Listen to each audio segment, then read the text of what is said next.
Hey everyone, welcome back to our channel. Today, let us journey together on how to check the battery health on your Mac. So, ensuring your battery is in good shape is essential for the longevity of your device. Without further ado, let's get started.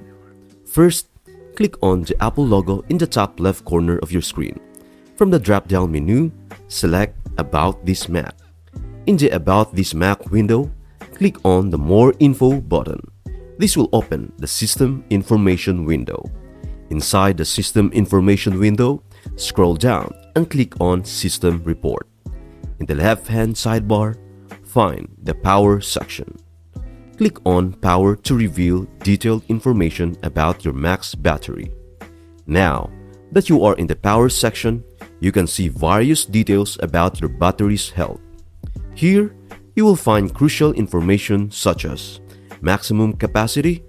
This indicates the current maximum capacity of your battery in comparison to its original capacity.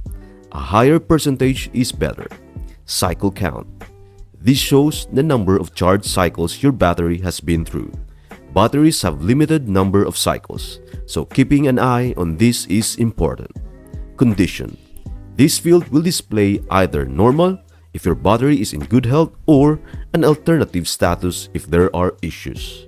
And that's it. You have successfully checked your Mac's battery health. Monitoring your battery health is vital to ensure your Mac continues to perform at its best. If you notice a significant drop in the maximum capacity or an abnormal condition, it might be time to consider battery maintenance or replacement. I hope this video helps you out and see you in our next video.